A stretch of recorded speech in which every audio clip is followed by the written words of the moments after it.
Michael knew that his 2-year-old sister, Emily, was a remarkable child. His best friend, Bill, also had a sister Emily's age, but the two girls were just like night and day. Jenny, Bill's sister, was a total pain. She was always getting into Bill's stuff, and she didn't make much sense when she tried to talk either. Now, Emily, on the other hand, she was well behaved. She already spoke fairly well and could even hold a simple conversation. But Emily had a wild imagination, and sometimes the things she said were a little bit odd. Now, one day, when Michael was doing his homework, she toddled into the room and asked, "What are you doing?" Michael looked up from his math book to see Emily standing right next to him, her eyes filled with curiosity. "Homework," he said with a groan. "I can help you," Emily offered, completely serious. Michael shook his head. "I don't think so," he replied. "Not unless you can multiply fractions." Pops can," Emily said. "He knows a lot of things." "Right." Michael watched as she went to his window. She placed her tiny hands upon the glass and peered out. "But he only comes when it's dark. Not dark like this, but dark like when it's nighttime." Michael glanced up from the window. The afternoon was dull and dreary. According to the morning weather report, a major storm was going to be barreling across the Pacific towards the coast, and it was supposed to hit early that evening. Pops is the one with wings, isn't it?" "What?" Pops has wings, doesn't he?" I'm... God, Emily had so many imaginary friends, it was hard to keep track of them all, but this one, well, she only made up this one a few days ago. "He has wings, I do think, and he lives in the attic. He comes to play through a hole in the ceiling, right?" I don't know, you tell me. "There's a hole in my ceiling, and he comes down to play with me at night, right?" I don't know. Does this guy live in the attic? He doesn't live in the attic. He lives in the ceiling. I can see him and hear him sometimes, but he can't come in my room until he finds a way to open the door." She looked at her brother with a smile. "Would you tell me a story?" she asked, abruptly changing the subject. Michael glanced at his math book. "Not now, MZ. I gotta get this work done. Why don't you go play with your dolls or something?" Emily scowled slightly. "They won't play with me today. Pop scares them, 'cause he looks icky. He scared them, and he made them fly away. He said I could fly too if I wanted, and so could all of my toys. He said he will teach me everything he knows." She paused, seeing that she had lost Michael's attention. "Oh, I will ask Mommy if I can go watch a video. Bye, Michael." She left and closed the door, and Michael smiled as he heard his precocious little sister running down the hallway. Now by dinner time, the storm had begun.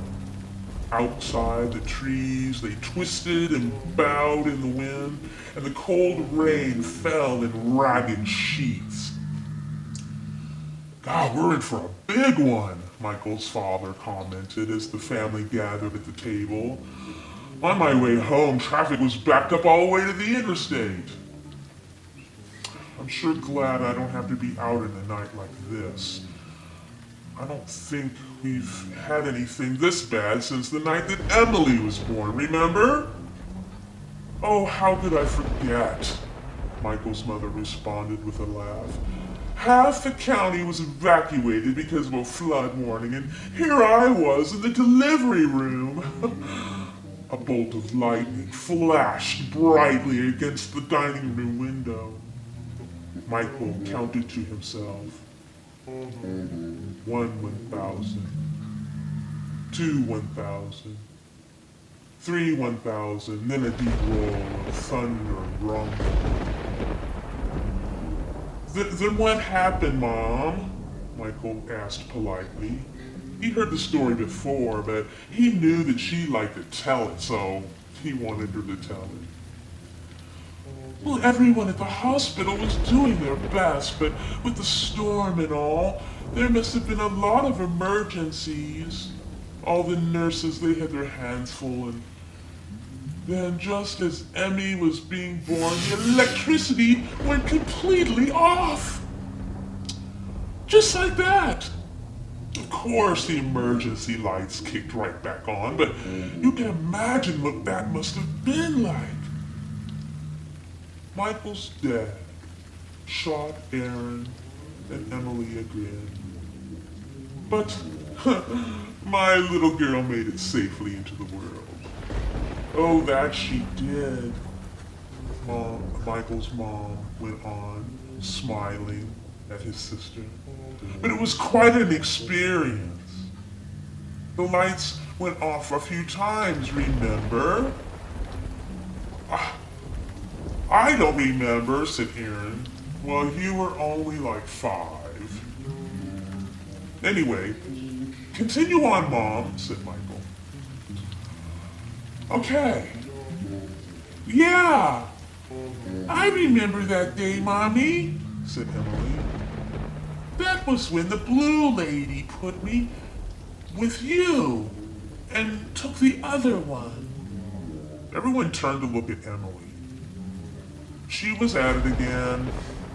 Each time Michael's mom told the story of Emily's birth, that 2-year-old mentioned that blue lady. Let me tell the story, honey. I know that you want to join in on the conversation, but you couldn't possibly remember what happened that night. Yes, I can, the little girl answered simply. Michael's parents exchanged glances. Well, Mom said softly, thinking back to that night. Actually, I did imagine that there was another woman in my hospital room, but certainly, I don't think that she was blue. Anyway, I was pretty tired and I fell asleep for a bit, but I do remember waking up for a moment or two and noticing this woman huddled in the corner. The room was so dark and I couldn't see very well, but she seemed so upset. I asked the nurse about it later and she said that no one else had been there. That I must have been dreaming. Still, I do remember that happened. Now, dear, don't you start imagining things, the dad said. We've already had one expert in make-believe in this family. We don't really need another one. Our delightful little Emily. Emily furrowed her brow. What's an expert? Everyone laughed. Achoo! Michael parked his blue bike in the garage, and he pulled a tissue from his pocket, and he dabbed his nose. He'd always had a problem with allergies in the spring, but this season it was so bad. Mom, I'm home, he called out, slamming the door behind him. She knew that she had made a doctor's appointment for that afternoon, and so that's why he was coming home straight from school. Hi, sweetie, the mom said. Come on now. We've got to get going right away. But I thought my appointment was at 4, Michael said, looking at his watch. It is. But you know what I've noticed? That Emily has a funny rash on her arm, and the doctor said that he would take a look at her too, if we came right away. Look! Emily said. Proudly, she pushed up her sleeve. Michael could see that she had a weird, scaly, bluish streak of dry skin on the inside of her arm. Ugh. That's the creeping crud right there, girl. Oh, but the doctor didn't call it that. In fact, he had no name for it. He gave Michael's mom some ointment to put on it and said to watch it for a few days, and if it didn't go away or if it got worse, that he wanted to see Emily again. Now later that night, after putting Emily to bed, Michael's parents went to a neighborhood watch meeting, leaving Michael in charge and Aaron second in charge.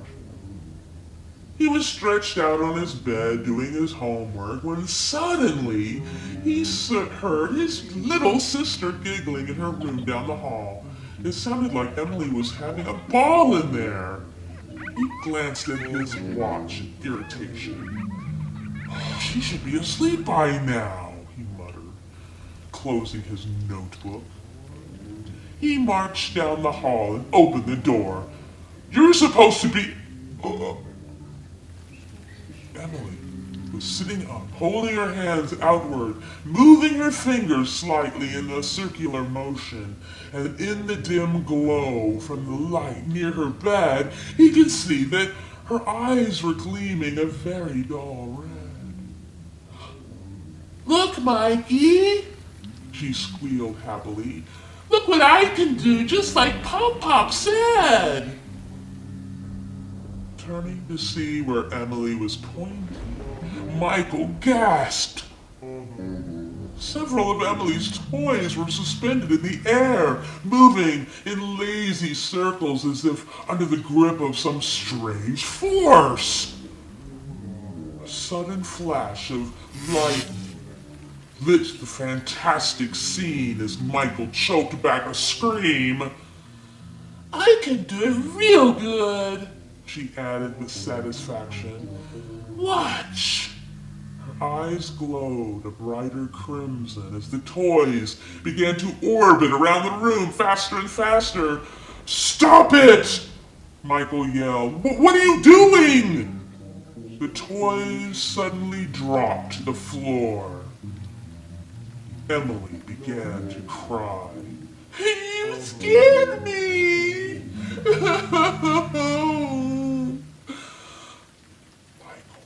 Backed away slowly out of the room, and he raced to a phone to call his parents. But when his dad got on the phone, he knew he'd never be able to explain what he had just seen. Just get home now, he told his father, and hurry.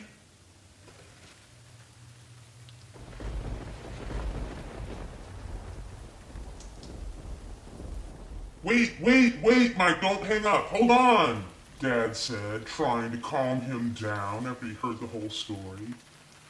That's crazy. You must have made a mistake, son. No, Dad, no, Michael shouted. Thinking you see something in the corner that isn't there, well, that's a mistake. This is a bunch of toys flying around the air past my head. I am not making this up. I know what I saw. She's asleep, his mom announced as she entered the living room. Her room looks like just the same as we left it, Michael. Now,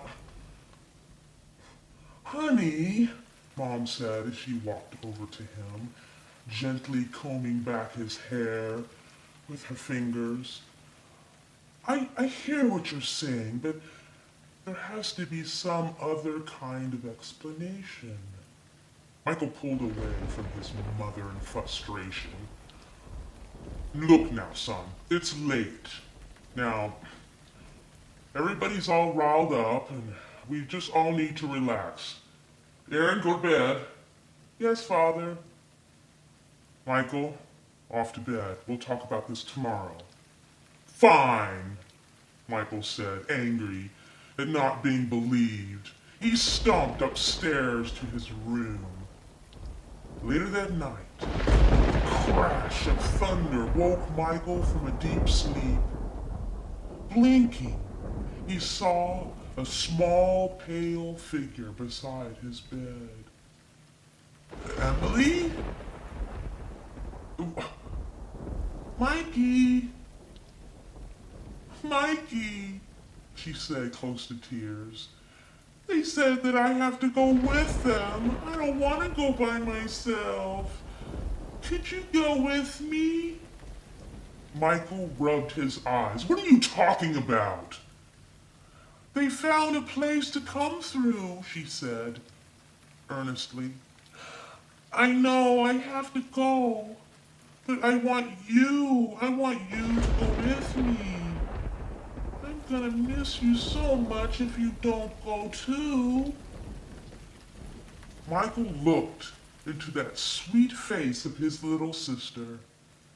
In the past, he might have just told her that she was dreaming and sent her back to bed, but after what he had seen that night, he didn't know what to think. Come on, he said soothingly. I'll stay in your room with you tonight. They aren't going to take you anywhere. Grabbing a pillow and a blanket, Michael followed Emily down the hall and stretched out onto the floor beside her small bed. Soon, he could hear the slow, even breathing that meant that she had fallen back to sleep. But he wasn't so lucky. The storm grew even more intense, and the trees outside the window cast very strange shadows on the ceiling. Michael watched them shift, and all at once, he realized that there was something else on the ceiling, or rather, in the ceiling. From where he lay, Michael made out what looked like a small, dark hole in the ceiling. And to his amazement, it was growing wider and wider right before his eyes. Feeling his heart starting to pound, he then saw two figures slipping through the opening into the room. Silhouetted for a moment against the window, the two figures moved towards his sister's bed. Gripped by terror, Michael felt as if he were made of stone. He had to do something. The figures, they were reaching for Emily. No! He screamed, finally leaping to his feet. But as he did, one of the beings whirled around towards him and tossed him away as easily as a discarded shoe. Suddenly, the door to Emily's room flew open, and the overlight light up snapped right on and flooded the place with light. Michael took in the scene along with his startled parents and Aaron, who were now standing at the door, their mouths hanging open. Two creatures, tall with scale and pale looking reptile skin, all black and leathery, and they also had wings.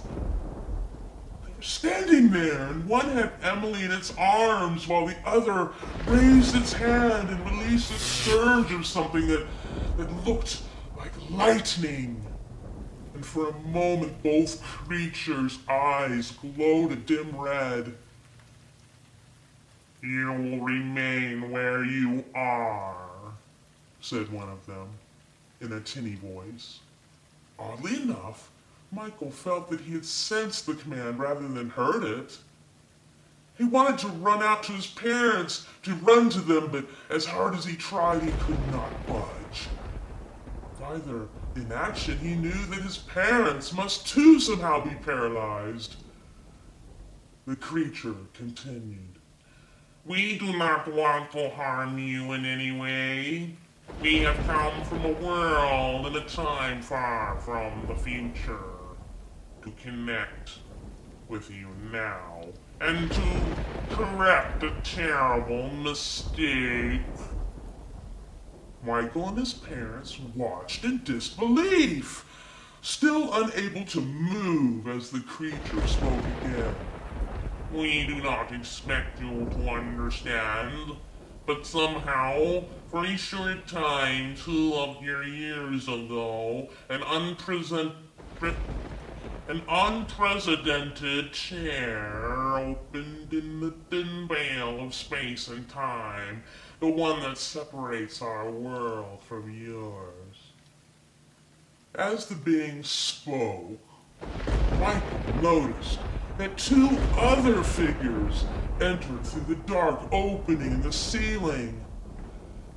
They appeared to be 2 females, one an adult, with the same pale blue, scaly reptilian look, just like the other creature. And then there was a child that looked a lot like Emily. This woman from our world and her newborn child slipped through the rift and became lost for only a few moments, the creature explained. We managed to pull them back before the tear sealed, but so we thought, but the child grew and we attempted to instruct her in the use of our power, and she could not seem to learn. Our mistake became clear to us. We had recovered an Earth infant instead of our own child. This child that you believe to be your daughter is really our daughter, the being said, tenderly stroking Emily's hair. And now, she didn't seem to be afraid at all.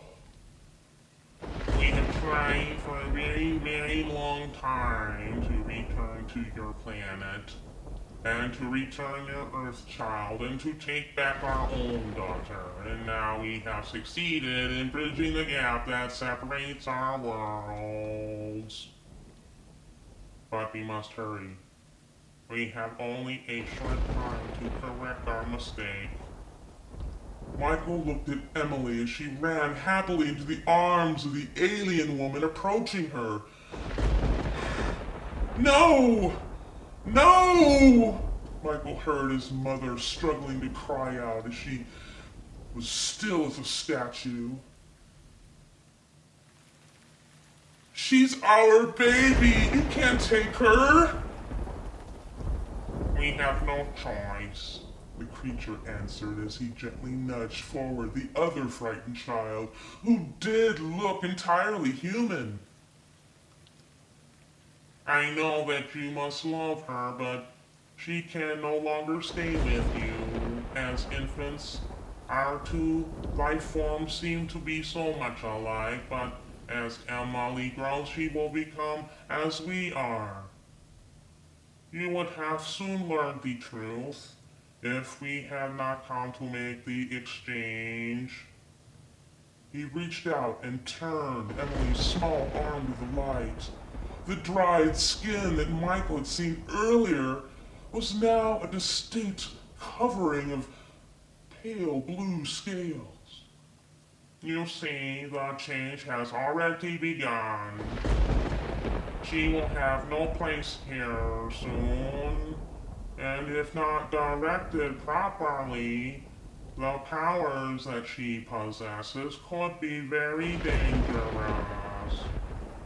Emily turned to her new family and smiled. I want to go, she said simply. I want to be with Pop-Pops. And with that, one of the creatures gripped her small hand and guided her to the opening, and lifted her through it Before the last creature slipped away, it glanced at Michael and at Erin and the parents. Almost kindly, it raised its hand and shone a pale blue beam into their eyes. Do not worry. In moments, none of you will remember that this has ever taken place. It will be easier that way. Then it departed, and the hole closed tight behind it. Michael felt the paralysis that he had suddenly release. He looked over at his parents, who seemed to be almost in a trance.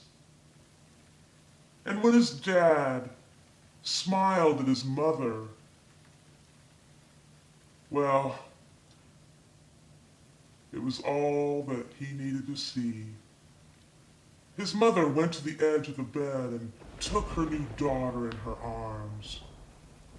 Don't be frightened, Emmy, she soothed, obviously not remembering that it wasn't Emmy. It's only a storm. Mommy and Daddy are here. Michael took a step toward his family, and then he stopped. His new baby sister was looking over his mother's shoulder at a doll across the room. Her eyes began to glow red, and she reached out her hand. Michael gasped as the doll flew through the air into her chubby little outstretched hand. Mommy, Daddy! Mom, those creatures, I think they were wrong. She did learn stuff from them. She has the power. What are you talking about, Mike? Father answered. Would you just stop it now? You're gonna frighten your sister. Michael looked deep into the little girl's glowing eyes, and he felt a very deep sense of dread.